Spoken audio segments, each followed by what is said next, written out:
Okay friends, so welcome to this class of plate tectonics.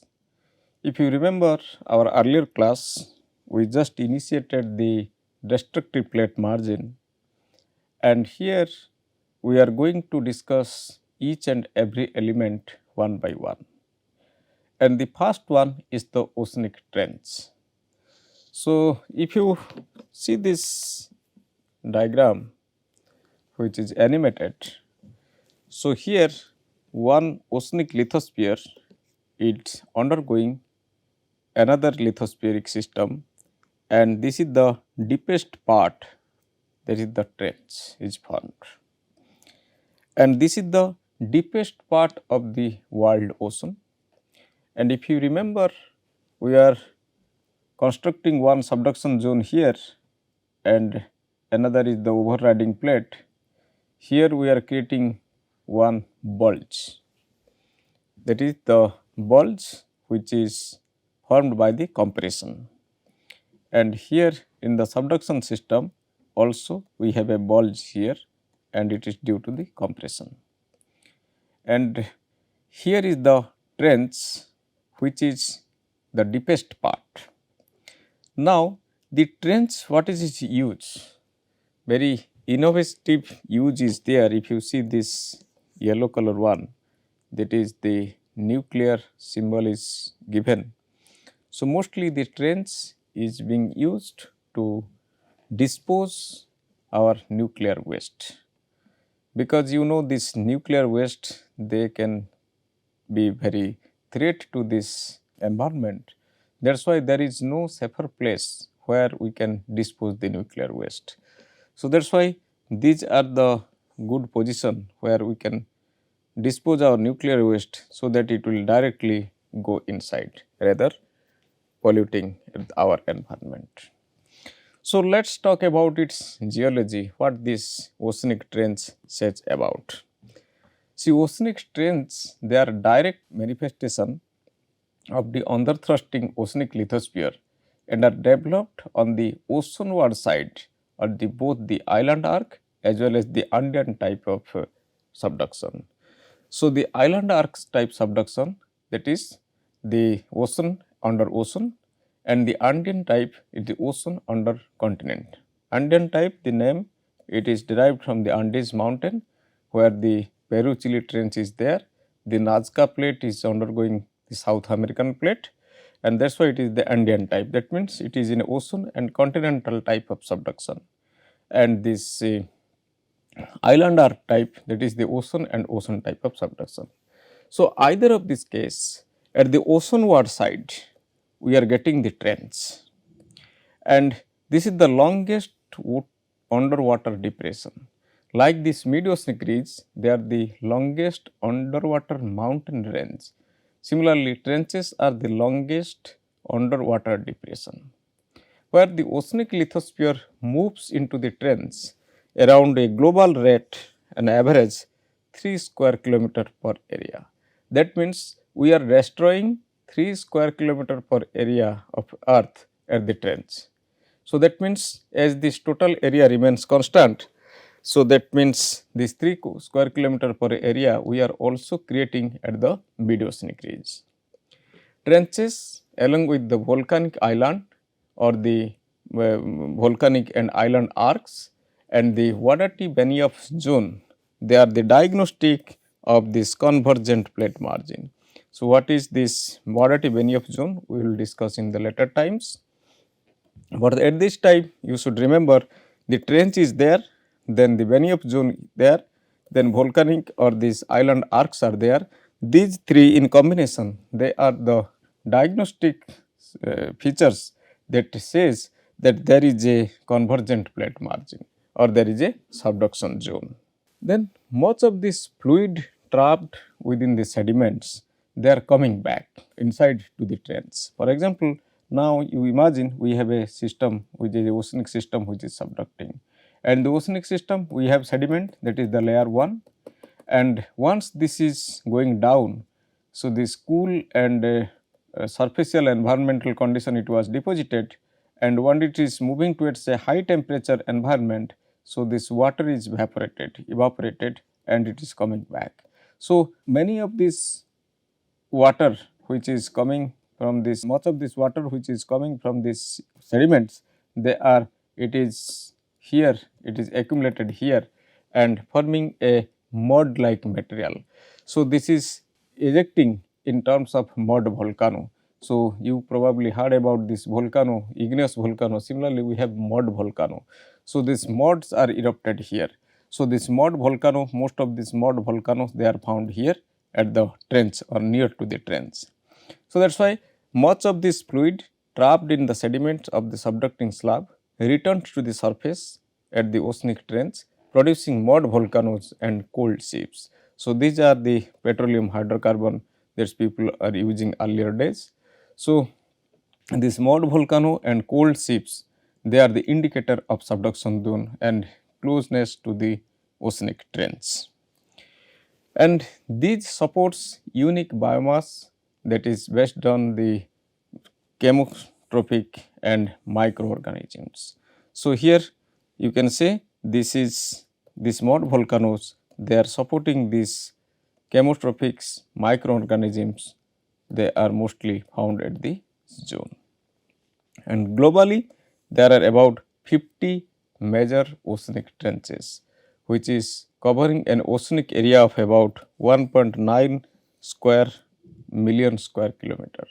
So, that means these are the trenches, and out of these 50 major trenches, you can say many of them, they are occurring at the Pacifics and around the Pacific. Now, let us talk about some of these trenches around the world. The first one is the Peru-Chile Trench, which is the eastern side of this Pacific here. This is the Peru-Chile Trench, and it is about 4,500 kilometer long and reaches a depth about 2 to 4 kilometer. So, that means from the ocean surface it is around 7 to 8 kilometer. And the trenches of the western Pacific, they are typically deeper than that of the eastern Pacific, that we have already probably discussed, that the western Pacific trenches, they are deeper than the eastern Pacific. And the greatest trench around 11 kilometer depth, that is the Marina Trench, which is here, and this is the other side, it is the Peru-Chile Trench is here. So, if you take this profile from the Google Earth map around this Marina Trench, here you see, and you see this depth. So, it is around 10 point something, that is around 11 kilometer. However, the same is here around this Peru-Chile Trench around 7 kilometer from the surface. So, that means the western Pacific, they are representing deeper trenches than the eastern Pacific. And around 50,000 kilometer of the oceanic trenches, it is present in the worldwide and mostly around the Pacific Ocean, and some of them are also in the Indian Ocean and few other locations. So, how much depth a oceanic trench should be or it could be, that depends upon the age of this oceanic lithosphere. So, if you see here, this is the mid-oceanic ridge system in the Pacific, and from this mid-oceanic ridge, this plate is generated and it is moving in this way and it is moving in this way. So, this distance is very less compared to this much distance. So, that is why a plate which is generating here and subducting here, it is of relatively younger than a plate which is generating here and it is subducting here, because it is moving a less distance than here. So, that means up to this edge, if we compare this side, probably here is the that edge, that means equivalent edge can be reported. However, a plate which is subducting here definitely is older than that. So, that is why in the western Pacific, the oldest part of this live oceanic lithosphere is being subducted as compared to the eastern Pacific. That is why here the trenches are much deeper as compared to this. So, that depends upon the age of this oceanic lithosphere, because the more is the age, the more will be the rigid, so that it can drag this overriding plate to a deeper level as compared to the younger one. So, that is why the more depth it can drag the overriding plate, the more deep the ocean trench should be.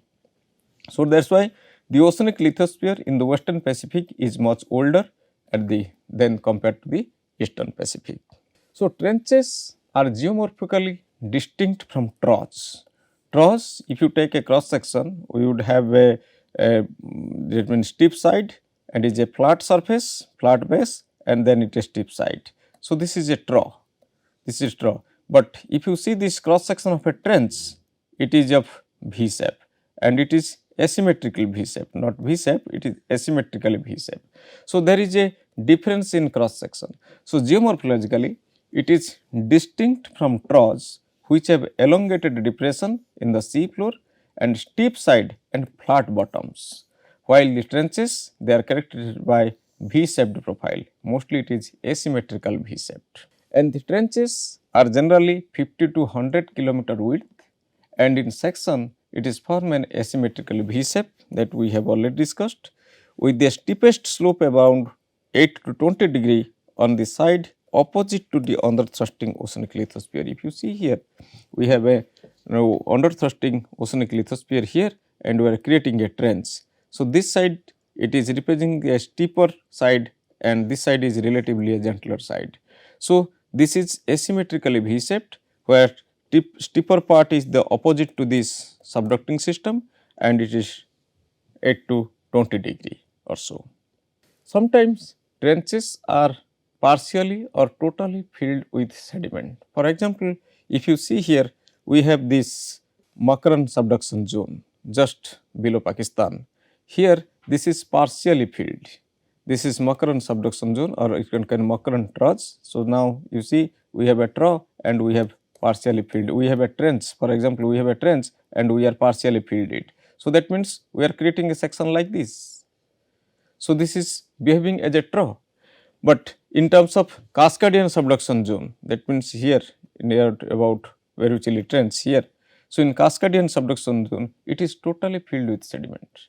So, the reason being this is there are number of rivers they are debouching here and it is close to continent. So, sedimentary input is high. So, that is why this trench is totally filled. Even if you cannot feel, yes, there is a trench exist or not, but here it is partially filled because due to less sediment. So, that is why this trench and a trough that can be distinguished geomorphologically based on its shape and based on the sediment fill, a trench may behave like a trough. So, sediment fill of the trench can vary greatly from virtually nothing to the as in the terms of Tunga, and it is almost complete in terms of Alaskan trench like this Cascadian one. And the degree of sediment fill that controls the morphology of the inner slope of the trench. So, if it is more sediment is there, that means more support system is there, which is that supporting to this overriding plate to not to subside. So, that is defining either there will be an erosive margin or there is a accretionary margin. If it is filled with sediment, then it is will accretionary margin. If it is no filled with sediment, then it is an erosive margin. And this is called sediment starved trenches, where the sediment fill is less. For example, we have Peruchili trenches, we have Tonga trenches, we have Marina trenches, they have lack of sediments. So, that is why they are called sediment starved trenches. So, some facts about the trench, that the subducting slab, it is erodes material from this lower part of the overriding plate and reduces its volume. For example, here now imagine we have a basaltic system which is due to faulting, due to fracturing, that means we are creating a surface, a rough surface due to fracturing, due to faulting and having no sediment cover. So, that means we are just subducting this rough surface below an overriding plate. So, now here once this rough surface is interacting with the overriding plate, there will be erosion of the overriding plate here, and once there is erosion, so that means the material is removed from here and it is subducting. So, that means there will be a gap, and to accommodate this gap there will be subsidence. So, once there are subsidence, that means we are creating some normal faults, and due to this normal faults here, so this material they are slided down and it is coming to this trench as sediment wedge. So, that means this is type of margin that is called erosive margin, and which is represented in geological map like a triangle which is open triangle. However, contrast to that, if we have sufficient sediment filled basaltic system, that means surface which is filled with sediment. Now, the sediment is subducting down and it is providing a support to that. So, it is accumulated and here it is creating this accretionary prism, and this accretionary prism it is supporting or not to slide this material. So, finally, we are creating the accretionary margin is there. So, we have erosive margin if sediment is not there, if we have accretionary margin if sediment are sufficient amount of sediment is there. So, the edge of this slab experiences subsidence and steepening with normal faulting. The slope is underlain by relatively strong igneous and metamorphic rocks which maintains the high angle of repose. No thrust ridges at this inner slope of the erosive margin are found. However, we have many thrusts here at the accretionary margin because we are compressing in both ways. So, the sediment which was there, it is compressed and finally thrust slices are developed, and these thrust slices there will be different type of thrust slices, different angle, and they are originating from different level. That is why different type of metamorphic rock assemblages are there. So, over half of the convergent margin they are representing erosive margin. So, here this erosive margin characteristics we have already discussed. Where is the southern Peruchilli, Cascadian and Aulichian trenches are associated with moderately or heavily sedimentary trenches. So, like here once we have heavily sediment, the sediment is accumulated here and it is forming an accretionary margin here. And the inner slope is underlain by imbricated thrust sheets that we have already discussed. The sedimentary wedge is here, we are compressing from both sides, and finally due to compression we are creating some folds, and with folds we have some thrusts, so like that. So, that is why these imbricated thrust sheets or thrust slices are there in the accretionary wedge. And the inner slope topography is roughened by this localized mass wasting. So, once there is a faulting, there will be mass wasting, and that is why due to this mass wasting this topography is changed. Frequent megathrust earthquakes, that is modify this inner slope of the trench by triggering massive landslides. So, here if you remember our earlier class we are talking about this earthquakes which are the deepest earthquake or severe earthquakes that are felt at the subduction zone as compared to other two types of plate boundaries. And these massive earthquake that modify the geomorphology, modify this rock arrangement pattern because there are frequent landslides, and due to landslides there will be heavy erosion. And subduction of sea mounts and aseismic ridges into the trench may increase aseismic creep and reduce the severity of earthquake. For example, suppose this is one overriding plate and this is the subducting system. Suppose there is a sea mount, there is a volcano, or there is an aseismic ridge is there. For example, ridge is shown in the cross section. Now we are putting it inside. So, what is happening here? This due to this ridge or due to this volcano, so it is creating a gap. So, that means once there is a gap is there, so aseismic creeping, the creep, that means in geomorphology probably you know this is the smallest or you can say the slowest method of mass wasting. So, once this is a sloping surface and this is free, so that means relatively free, relatively less pressure is there, overabundant pressure is there due to the support of this. So, that means there is a slow creeping system here. So, that means aseismic creep is noticed where recorded and where there is a subduction of this sea mount or the aseismic ridge. However, if you are putting sediment here, no ridges, we are putting sediment. So, sediments we are forcefully we are including it, we are intruding this forceful sediment, so that the sediment will intrude into the fractures and these fractures will open up. So, once the fractures will open up, the depth to which the deformation can follow, that will be increased. For example, in contrast, subduction of large amount of sediments may allow ruptures along the subduction decollement to propagate for greater distance, produce large magnitude earthquakes. So, that is why these large magnitude earthquakes, they are mostly found where there will be sediment subduction. Then the trench can roll back. So, it is not a fixed position for it. So, if you see here these three consecutive figure, this is the position of earlier trench, and gradually the trench is shifting in towards its east, and finally this trench is again shifting further east.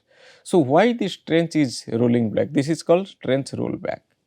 So, though trenches that remain potentially stable over time, some of them are moved back into the subducting plate, and there are number of reasons how this trench can roll back. For example, suppose this is the new plate which is subducting.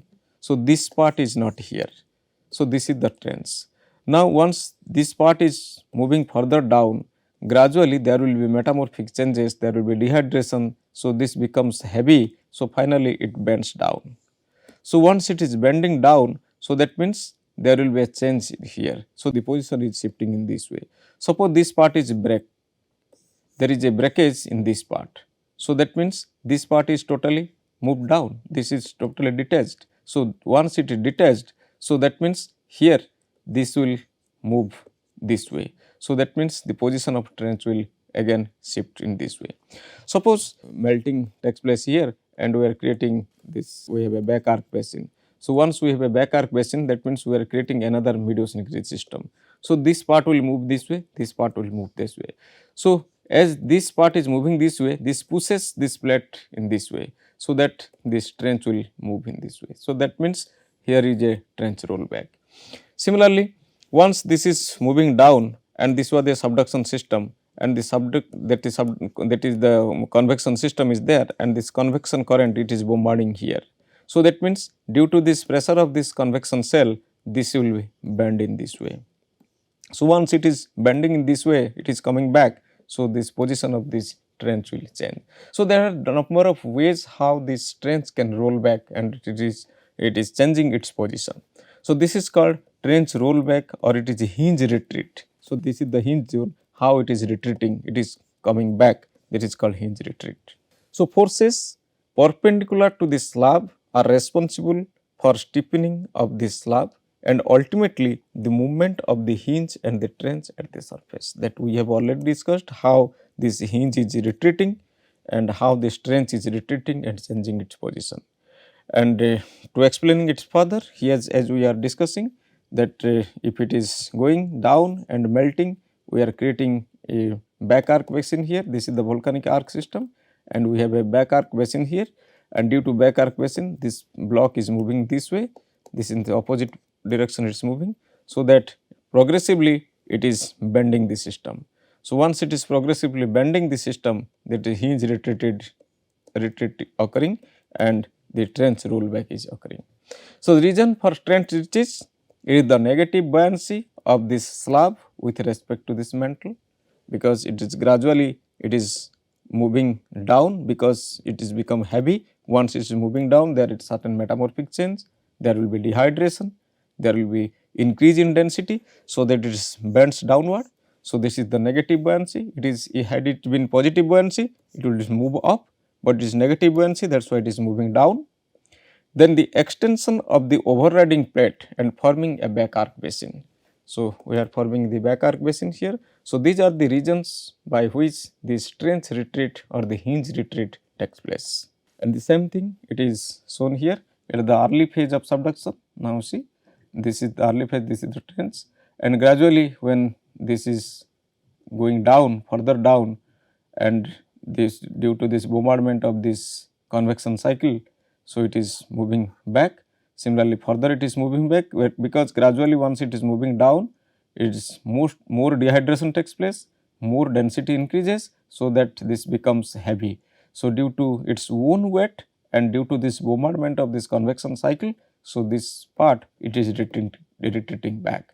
So, that is why earlier the trench position was here, later it become here and later it become here. So, this trench position is gradually changing backward, it is retreating the system. And same thing it is discussed here, it is also diagrammatic way. So, now if you see this subducting plates worldwide, there are number of subducting plates and the subduction angle is different. So, starting from 10 degree to 90 degree or so. So, depending upon this angle of subduction, this trench position also defined, trench geometry is also defined. So, several forces they are involved in the process of slab rollback. Two forces acting against each other at the interface of these two subducting plate exert forces against each other. So, that means one is, for example, one is moving this way and another is moving this way. So, this is the trench. Now, if it is moving this way, however, this is close to this continent, it is not able to move further. So, there is be pile up. So, that means there is loading, we are thickening the system, there is loading. Once more and more loading we are putting here, this system is bending down. Earlier this is the low angle, so now you see this is the high angle. Similarly, more and more loading further, so this part is detached from the system and then it becomes like this. So, this way this trench changes its position, changes its angle of subduction with time. So, there are evidences from seismic tomography that it provides this slab rollback. So, if you can see this seismic tomography and how this slab is rolling back at a different position, that is shown here. High temperature anomalies within this mantle suggesting subducted material is present in the mantle. So, because this mantle is totally hot and we are putting a cold plate, a relatively cold plate here. So, that means a cold slab within the hot mantle. So, that if I are measuring this temperature anomalies, this subducted slab will remain as a cool one as compared to this mantle temperature from the surrounding. So, that is high temperature anomalies that indicating how this position of this slab with time, and that is indicating and that how this subduction angle is varying and how this trench position is varying. And another is the ophiolite, which is providing evidences for the same. So, ophiolites suggesting high pressure and temperature rocks are rapidly brought to the surface through this process of slab rollback. For example, if this slab is rolling back and this is moving up. So, this segment, this ophiolite, which is coming from the deeper level here, from the deeper level it is coming to the surface. So, that it is showing this how this slab is rolling back, because from the different level the slab rolling back, it will create different slices of ophiolite, and that is why different slices indicating different levels. So, the different degree of metamorphism. So, that means different slices coming from different depth, it is indicating that this slab is rolling back. So, the trench sediment, which is called the mélange. So, it is neither any grain size, specific grain size is there, it is starting from clay particles to larger boulders. No particular origin is there, it is from igneous origin, from metamorphic origin, from sedimentary origin, no preferred arrangement, totally chaotic, there is no special arrangement of grain size, no special arrangement of rock types, no bedding, nothing is there. So, this totally brachiated system, if you see here, that is called the mélange. So, mélange is nothing, it is called mixture. So, mélange is a large scale breccia, a mappable body of rock characterized by lack of continuous bedding, and this inclusion of fragments of rocks in all sides contained in a fine grained deformed matrix. The mélange typically consists of jumble of large rocks of varied lithology. So, it is from this igneous system, it is from this metamorphic system, it is from the sedimentary system, it is from this thrusted metamorphosed thrusted accretionary prism. So, all those rocks they are assembled here and it is forming the mélange, and this mélange, these rock bodies or these rock boulders of different size, they are embedded with the fine grained matrix, clay sized matrix, and if you remember the clay seismic, the clay minerals which is coming from this mud volcanoes and these cold ships. So, all together they are forming one sedimentary package that is called mélange. And apart from that, sediments are subducted at the bottom of the trenches. Much of their fluid content is expelled and moved back in the subduction decoulement to emerge on this inner slope at mud volcanoes and cold ships. Already we have discussed. And apart from this mélange and this mud volcanoes and cold ship, there is very important mineral that is found, or important entity it is found here, that is called methane clatrate and gas hydrate. So, this gas hydrate, they are found at the trench. So, the marina trench already we have discussed about. So, this is around this equator, and here this is the marina trench, and this amount of it is a comparison here. As its position is at this equator or near to the equator, though it the deepest trench, but still its position is not close to the center of the earth, because you see the marina trench, its position is near to this equator. However, if you see the Arctic Ocean here, the trenches which are at the Arctic Ocean, already this is equatorial radius and the polar radius, there is a difference around 25 kilometer or 16 mile. So, due to this difference in this earth's radius, equatorial and polar radius, so though it is the deepest trench, but still it is not close to this center of this earth. However, here this is the trench which is found at the Arctic Ocean, it is close to this earth, and this is the marina's position is here, and this Arctic Ocean trench the position is here. So, though it is the deepest part, but still it is not close to the center of the earth. However, here any trench is here which is close to the center of this earth. So, this is all about your trench. So, thank you very much. We will meet in the next class.